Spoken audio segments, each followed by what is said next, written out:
Continuamos y terminamos con la primera carta de Juan. Hemos estudiado cada segmento, cada versículo, cada párrafo. Y llegamos al capítulo 13 y el apóstol Juan termina su carta declarando el propósito de la misma, el propósito de ella.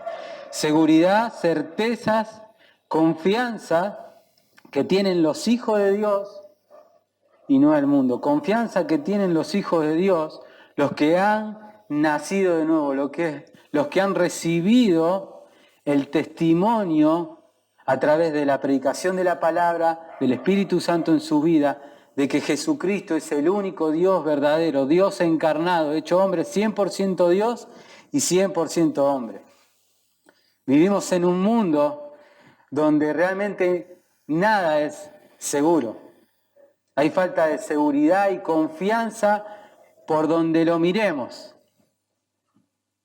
Vemos, solo hace falta prender el noticiero y un minuto creo que es suficiente para ver no solo la violencia, sino la falta de seguridad en la economía, la falta de seguridad en los robos. Te venden un seguro de vida para asegurar tu vida que realmente no tiene sentido. Nada es seguro por donde lo miremos. Pero el Hijo de Dios, el creyente, para él no es así. Él tiene una confianza, una esperanza que no está fundada ni arraigada en nada de este mundo. Ni en la economía, ni en la seguridad personal, ni en su cuenta bancaria, ni en su trabajo, ni en sus estudios, ni en nada, sino en el testimonio escrito en su palabra, preservada para su iglesia, que es el testimonio de Jesucristo, el único Dios verdadero, el único Salvador que vino a la tierra, se hizo hombre semejante al pecador para morir por él, para que todo aquel que en él crea no se pierda y tenga vida eterna. Y en el versículo 13 Juan escribe y dice: escrito estas cosas a vosotros que creéis en el nombre del Hijo de Dios. Está hablando a creyentes, a la iglesia, que creéis en el nombre del Hijo de Dios, para que sepáis que tenéis vida eterna, para que tengan confianza, certeza de que han sido salvados, de que han depositado su fe en Jesucristo, que tengan conocimiento, sabiduría, no una confianza ciega, sino la seguridad de la salvación en Cristo. Y por esta evidencia escrita, no solo aquí, sino en los 5 capítulos anteriores, en toda la carta se refiere Juan, para que crean en el nombre del Hijo de Dios, su vida, su justicia, cuyo conocimiento es por la fe, el testimonio del Espíritu Santo. Estas cosas he escrito para que tengan confianza, para los que creen, para que sepan que su salvación es segura, que nada lo podrá separar del amor de Cristo, que es en Cristo Jesús. Ni la muerte, ni lo alto, ni lo profundo, ni lo porvenir, ni ninguna otra cosa creada los podrá separar del amor de Cristo, que es en Cristo Jesús. Y para que creáis. Parece una contradicción. Estas cosas he escrito a vosotros que creéis en el nombre del Hijo de Dios, para que sepan que tienen vida eterna y para que creáis en el nombre del Hijo de Dios. Obviamente que no hay una contradicción, sino Juan está queriendo que ellos ejerciten su fe, que sigan creciendo en sabiduría, en conocimiento, en fe, en las verdades que él ha escrito a su iglesia. Y una de estas verdades, una de estas certezas, una de estas confianzas se traslada a la oración. Versículo 14 y 15 dice: y esta es la confianza que tenemos en Él, que si pedimos alguna cosa conforme a su voluntad, Él nos oye. Y sabemos que Él nos oye en cualquier cosa que pidamos. Sabemos, otra vez, que tenemos las peticiones que le hemos pedido. Juan pasa a otra verdad, a otra certeza, a otra confianza que tiene el Hijo de Dios, que tiene que ver con la oración y con la respuesta de Dios hacia la oración de su Hijo. Juan repite las palabras que escribió anteriormente, diciendo: tenemos confianza ante Dios en cualquier cosa que pidamos. A causa del don de la vida eterna, del Espíritu Santo, los cristianos tienen el privilegio de pedir. Pero hay un requisito para esto. Hay como una llave maestra que abre el camino para el Señor, y es pedir conforme a su voluntad, dice Juan.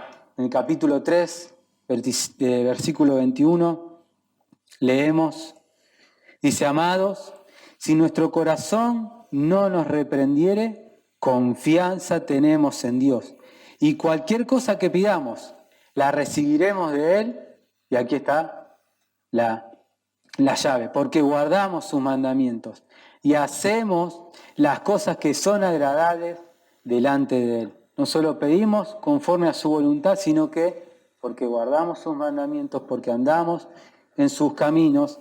Si andamos en sus mandamientos amando a Dios, nuestro corazón está alineado al Señor, a su palabra. Nuestra oración es semejante, conforme a su voluntad. ¿Y cómo pedimos conforme a su voluntad? Conociendo su palabra. Juan 15:7 dice: si permaneciereis en mí y mis palabras permanecen en vosotros, pediréis todo lo que quisiereis y os será hecho. ¿Todo lo que quisiereis? Sí, conforme a su voluntad, en obediencia, amando sus mandamientos.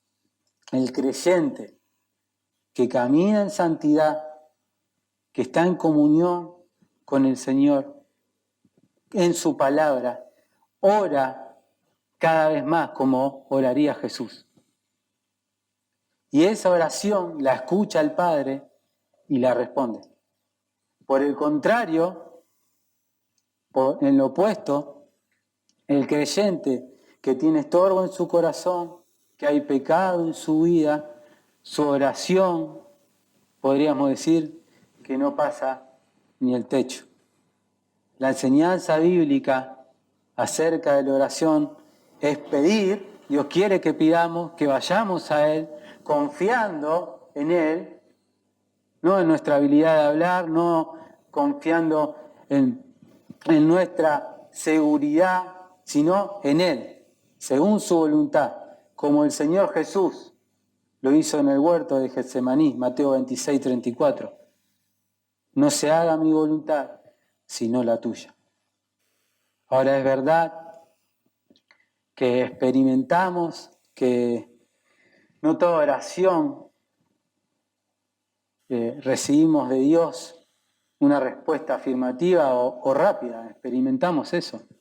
Parece que a veces el Señor tarda años en contestarnos una oración, y puede ser que sea así, pero de cualquier forma, sea una respuesta afirmativa a nuestra oración o negativa, debe ser agradable y de gozo para nosotros, porque tenemos confianza en Él, de manera que siempre le da a sus hijos lo mejor, aunque la respuesta sea no, aunque sea una enfermedad, lo que sea es para nuestro crecimiento espiritual. Y Juan es específico y claro: pedimos y sabemos que Él nos oye. No es una esperanza futura. En el momento que pedimos conforme a su voluntad, Él nos oye. Y sabemos que tenemos las peticiones que le hayamos hecho. Es una certeza. Y nuestra actitud al orar debe ser de confianza. De confianza. Confianza se traduce en fe, no dudando nada, como dice Santiago. No pedir para gastar en vuestros deleites, sino conforme a la voluntad de Dios. Confianza es paciencia. Paciencia en su infinita sabiduría, de que Él sabe lo que es mejor. ¿Nos resulta difícil esperar? Sí, quizás años. Vivimos en un mundo donde todo es ya, todo para ahora, todo para lo inmediato, trámites, comida, lo que hagamos, tenemos la facilidad hoy para que sea ya. Y nuestra vida, mi impaciencia sobre las cosas, las queremos trasladar a la oración y hacia Dios. Queremos que también Dios nos conteste ya. Y no entendemos su soberanía, no entendemos su infinita sabiduría, porque no estamos confiando en Él, porque no pedimos conforme a su voluntad, porque no estamos amando a Dios, andando en sus mandamientos, confiando certeramente en que Dios nos concede las peticiones que le hayamos hecho. La confianza está en Jesucristo, el Hijo de Dios, intercediendo ante el Padre. Y Juan no solo habla de la confianza en la oración personal, como estamos viendo, sino que dice por quién orar especialmente. Cuando nos damos cuenta que un hermano o una hermana comete un pecado, y eso es claro. Ahora aquí, en lo que vamos a leer, hay una parte fácil de entender y una parte más difícil. Versículo 16, 17 dice, si alguno, está hablando de un creyente, viera a su hermano cometer pecado que no sea de muerte, pedirá a Dios y Él le dará vida. Esto es a los que no pecan de muerte. Hay pecado que es de muerte, por el cual, dice Juan, yo no digo que se ruegue. Toda injusticia es pecado, mas hay pecado que no es de muerte. A la luz de estos versículos y de la carta de Juan, vemos que el apóstol se está refiriendo primero a un hermano en la fe, de que puede y debe pedir por un miembro de la iglesia, alguien que es parte del cuerpo de Cristo que ha pecado. Pedir por su vida espiritual, por ese hermano que quizás se está enfriando, por ese hermano que quizás se está dejando de congregar, que vemos que está flaqueando, que está volviendo al mundo. Bueno, Dios dice, y Juan en su palabra, orar por ese hermano y Dios lo restaurará, lo traerá a vida espiritual otra vez, a estar con los hermanos en la comunidad cristiana. Ahora, ¿qué quiere decir con este pecado que no es de muerte, que es de muerte, que lleva a la muerte? Parece difícil de entender y es uno de los versículos difícil de entender. ¿Qué quiere decir? Hay un pecado que es de muerte, dice Juan, por el cual yo no digo que se ruegue, pero hay un pecado que nos lleva a la muerte. ¿Qué está queriendo decir el apóstol? Bueno, hay tres posiciones respecto a este pasaje. Vamos a leerlo otra vez. Si alguno viera a su hermano cometer pecado que no sea de muerte, pedirá a Dios y Él le dará vida. Esto es a los que no pecan de muerte. Hay pecado que es de muerte, por el cual yo no digo que se ruegue. Bueno, hay tres posiciones respecto a este pasaje. Dos incorrectas y una correcta, que es la que creemos. Juan no está diciendo que haya pecados más graves que otros, que haya distintos tipos de pecados terribles o no tan terribles. Algunos pensaban que se trata de la muerte física, de la muerte temporal. Algunos creían que era que el cristiano que pecaba recibía la muerte física, la muerte capital por el imperio romano. Cuando una persona cristiana cometía un pecado, Dios lo perdonaba al creyente, pero el imperio no, lo castigaba con la muerte. No está diciendo eso Juan. Otra es que algunos teólogos creen que se está refiriendo a la que vimos antes en la confesión de fe de Ananías y Zafira, que se quedaron con una parte que le correspondía a Dios de una propiedad que habían vendido, mintieron al Espíritu del Señor y Dios lo castigó con la muerte. Eso tampoco está hablando de eso, no está hablando de la muerte física. Otro ejemplo tenemos en la Escritura, en la iglesia de Corinto, la iglesia de Dios, hermanos en Cristo, bebiendo y comiendo indignamente en la cena del Señor. Dice la Escritura que duermen, están muertos. Dios castiga con la muerte, lo puede hacer. Y por supuesto que hay pecados con consecuencias terribles. Dios puede disciplinar aún a sus hijos con la muerte. Dios puede disciplinar a sus hijos enfermándolos, debilitándolos. Dios, hablando de su iglesia, dice en 1 Corintios 3:17, si alguno destruye el templo de Dios, su iglesia, Dios le destruirá a él. El que atenta contra la iglesia de Dios se la tendrá que ver con Dios, con Él. Dios puede quitarle la vida inclusive a sus hijos. Ahora bien, se trata de eso lo que dice Juan acá, sobre el pecado de muerte. El pecado de muerte es el pecado cometido por un cristiano por el cual merece la muerte. No está hablando de eso. Juan ya no ha mostrado en su carta, en el contexto, el significado de la palabra muerte, que aparte de aparecer aquí en estos versículos, aparece en el capítulo 3, versículo 14. Dice, nosotros sabemos, Juan, los cristianos, los hijos de Dios, que hemos pasado de muerte a vida. Ellos no estaban muertos físicamente, no habían resucitado. Está hablando de la muerte espiritual. Nosotros sabemos que hemos pasado de muerte a vida en que amamos a los hermanos. El que no ama a su hermano permanece en muerte.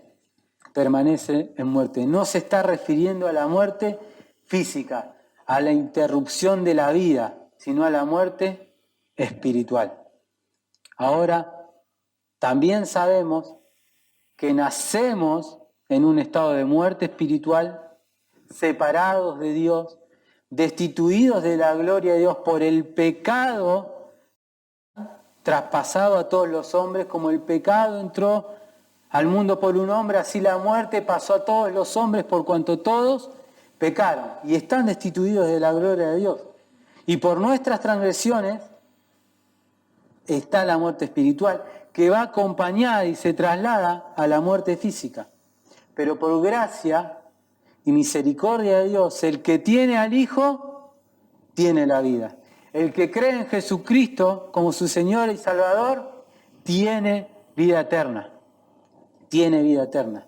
Los que han nacido de nuevo, los que han sido regenerados por la obra del Espíritu Santo, obedeciendo el Evangelio, alcanzando el Evangelio por la gracia del Señor Jesucristo, tienen vida eterna. Tienen vida espiritual. Tienen vida espiritual. Por un lado, los creyentes. Ahora, por otro lado, los que no han creído en Jesucristo como su Señor y Salvador, los que no se han arrepentido de sus pecados, los que no han recibido el testimonio de Jesucristo, que ha venido en carne, 100% Dios, 100% humano, no tienen al Hijo, no tienen la vida y están muertos espiritualmente. Están muertos espiritualmente. Son personas, está hablando Juan, los que pecan de muerte, que han vivido como los falsos maestros, han estado en la comunidad cristiana, pero han dejado, se han apartado de las bendiciones de Dios. Pecan y no se arrepienten, dividen a la iglesia, negaron y niegan al Hijo, rechazan el Evangelio, el testimonio escrito, el Espíritu Santo, todo lo que tiene que ver sobre la obra y la persona de Cristo. El pecado de muerte no es más que la apostasía. Niegan la verdad a pesar de conocer el testimonio de Jesucristo. Y tiene relación con la blasfemia, con el Espíritu Santo, que no es más que eso. Rechazar absolutamente la luz que vino al mundo, Jesucristo, la palabra predicada, la palabra de Dios. Es imposible que sean llevados nuevamente al arrepentimiento, que alcancen perdón y la vida eterna. Y lo que dice Juan aquí es un eco a la voz de Jesús. En su evangelio, Juan dice, oro por ellos, ruego por ellos, no ruego por el mundo, sino por lo que me diste, porque tuyos son. Para ellos, los que han negado el testimonio de Jesucristo, el evangelio, ¿qué esperanza hay? Han rechazado el evangelio. Y Juan dice, yo no digo que se ruegue. El simple hecho, estimado, el simple hecho de que te sientas a través de la predicación de la palabra expuesto, abatido, triste, mal, preocupado por haber ofendido a Dios, por haber pecado contra Él, es una buena señal de que aún no has cometido este pecado de muerte, que no has rechazado el testimonio de Jesucristo, el Evangelio.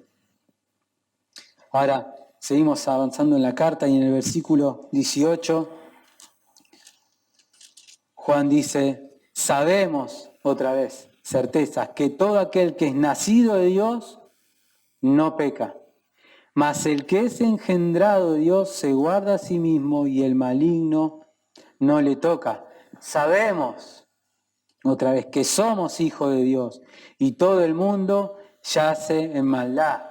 Pero sabemos que el Hijo de Dios ha venido y nos ha dado entendimiento para conocer al que es verdadero. Y estamos en el verdadero, en su Hijo Jesucristo.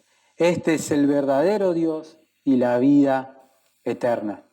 El apóstol Juan aquí continúa con esas certezas en Jesucristo, fundamentos firmes para la fe del creyente, haciendo referencia, resumiendo 3 hechos que la iglesia, que ellos ya saben, ya sabían, ya han creído, que tienen que ver con el pecado, con Satanás, los anticristos, el maligno, y con la verdad en Jesucristo. Juan resume los principios que ha enseñado, introduciendo en cada versículo la palabra sabemos, hermanos, sabemos.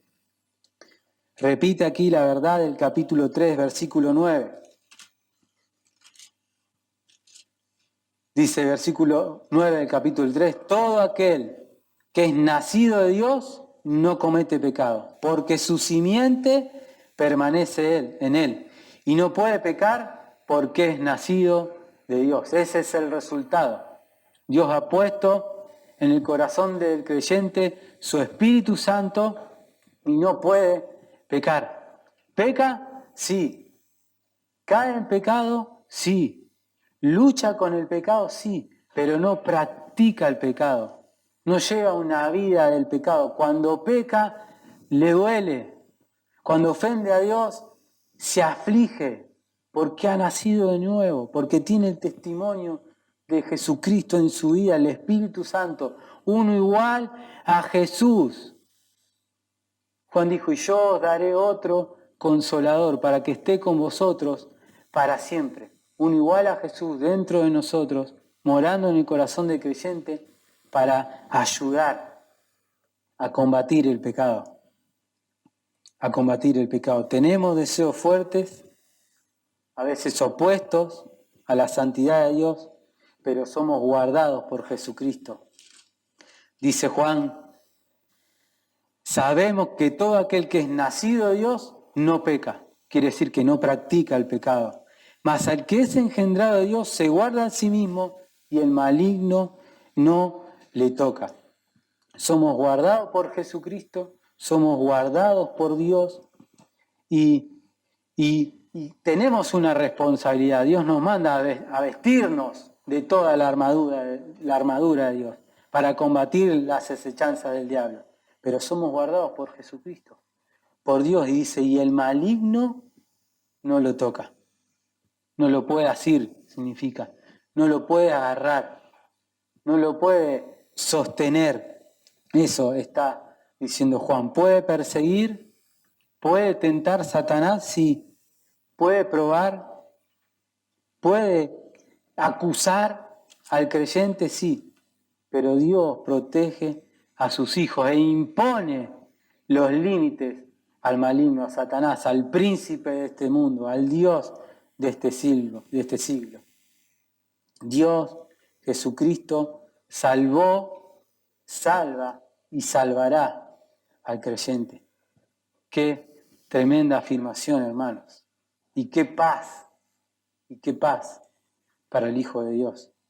Ahora, por el contrario, en el lado opuesto, en el otro equipo, podríamos decir, están los que practican el pecado, los que no les duele el pecado, los que el maligno Satanás lo tiene agarrado, lo sostiene, lo guarda para él y no lo suelta, y los arrastra hacia el infierno. La única forma de escapar de las garras de Satanás es creyendo en Jesucristo. O eres hijo de Dios o eres hijo del diablo. Juan lo ha marcado en toda su carta. No hay blancos. O amas a tus hermanos o aborreces a tus hermanos. O amas la ley de Dios, sus mandamientos o no. Y la única forma de que puedas desprenderte de Satanás, de que deje de ser hijo del diablo, es creyendo en Jesucristo como tu Señor y Salvador, poniendo la fe en Él, el único Dios verdadero, el único nombre bajo el cielo dado a los hombres en que podamos ser salvos, Jesucristo. Sabemos, dice Juan, que somos de su propiedad. Versículo 19, sabemos que somos hijos de Dios y todo el mundo yace en maldad. Sabemos que somos de su propiedad. Satanás no tiene el control sobre sus hijos, ni la potestad sobre los cristianos. Sí por el mundo yace en maldad, estaba bajo el poderío de Satanás, pero sabiendo que Dios impone los límites. Satanás no puede hacer nada sin que Dios no lo permita. Y tenemos el ejemplo de Job en la Biblia. Dios permitió, le dio el permiso al diablo, a Satanás, para que atente contra Job, para que le quite sus hijos, le quite sus cosas.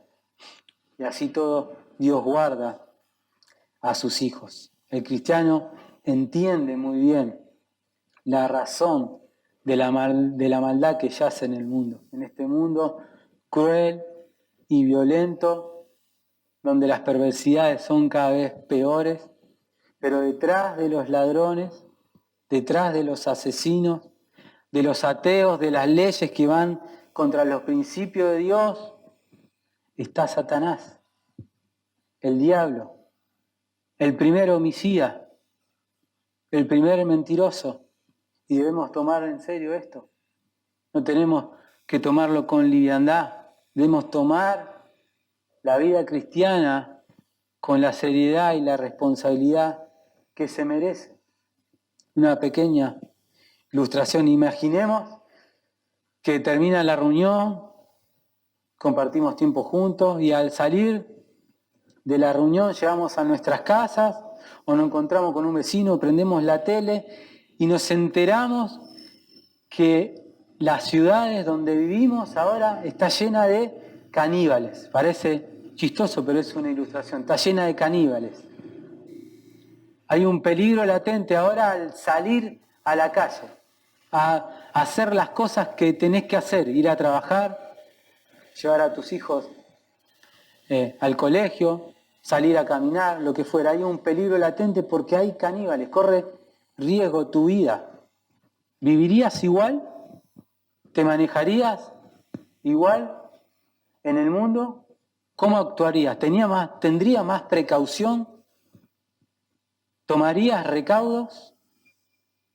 Bueno, Satanás y los anticristos están en este mundo de maldad. Debes vivir la vida cristiana como un buen embajador de Jesucristo en este mundo, alerta, consciente y confiado en Jesucristo, en sus certezas, en la vida eterna. El hecho de que Jesucristo es el Hijo del Dios verdadero es otra certeza cristiana. Pero sabemos que el Hijo de Dios ha venido y nos ha dado entendimiento. Nos ha dado entendimiento para conocer al que es verdadero, Jesucristo. Yo soy la verdad, el camino y la vida. Nada más fuera de Él. Nada más fuera de Él.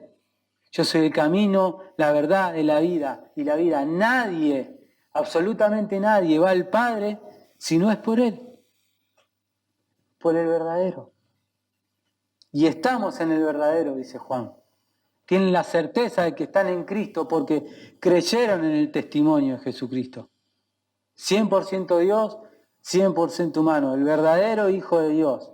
El verdadero Dios y la vida eterna, que ha venido a librarnos de las garras del pecado, de la muerte, de la salvación a su pueblo por su obediencia, por su vida justa, su muerte y resurrección. El mundo está engañado, el mundo yace en maldad, en mentira, pero Dios nos ha revelado a su Hijo Jesucristo y nos ha dado la vida eterna. Y podemos discernir la verdad del error. Podemos conocer al que es verdadero.